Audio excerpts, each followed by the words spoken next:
大家好啊！今日想同大家介紹下，我覺得係全香港最舒適嘅保齡球場，位於啟德零售館裏邊嘅 Top Bowl。呢個保齡球場佔地4萬尺，係九龍區裏邊最大嘅世界級保齡球中心，提供專業嘅運動同埋娛樂設施。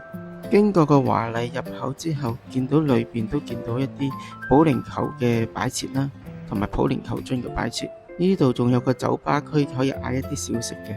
場內設有40條競技級嘅保齡球場度啊，可以舉辦一啲世界級嘅國際賽事，甚至係地區聯賽添。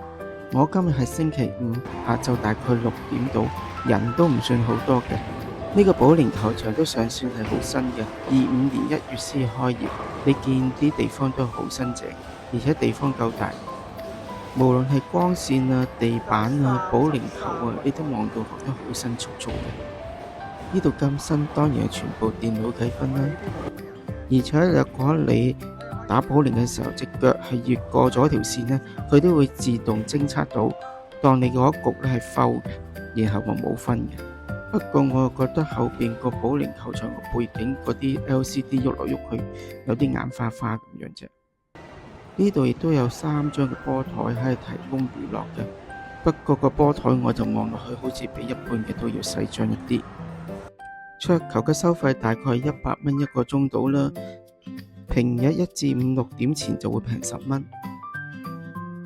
打保齡嘅話，平日1至5 6點前就45蚊，6點後就48蚊，星期6日就58蚊一局。租鞋就15蚊一對。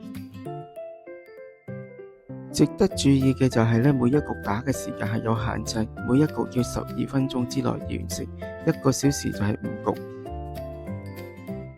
我就攞到個長度係3號，就由場尾行到場頭。經過嘅時候見到一隻藍色同埋粉紅色嘅膠，好似恐龍嘅物體。發覺走廊靠牆嘅原來都有好多隻呢啲咁嘅嘢。後尾問職員，原來發覺呢啲係攞嚟輔助俾小朋友玩嘅碌保齡球。咁我貪得意就攞嚟玩咗試下啦。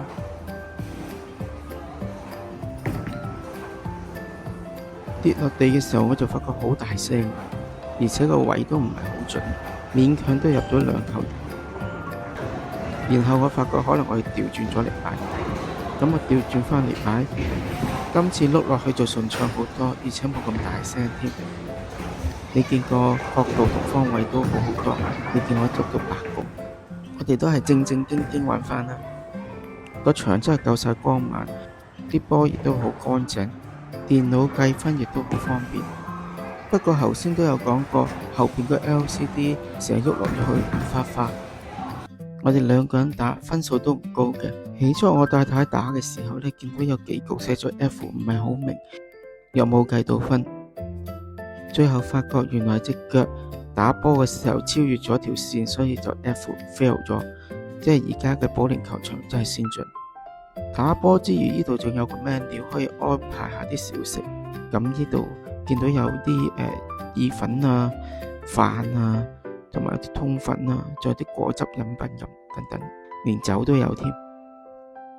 我哋2個人每人打2局，埋單係216蚊，大概用咗半個鐘頭到啦。咁價錢就一般啦，又唔算話好貴嘅，香港地嚟講。呢個啟德園區呢都算多嘢玩咗，都有商場同食肆。希望大家除咗喺深圳之餘，間唔時都應該留返喺香港消費，振興下香港經濟。最後多謝大家收看，希望大家支持下呢個頻道 ，like、subscribe 呢個 channel。多謝大家，我哋下次再見。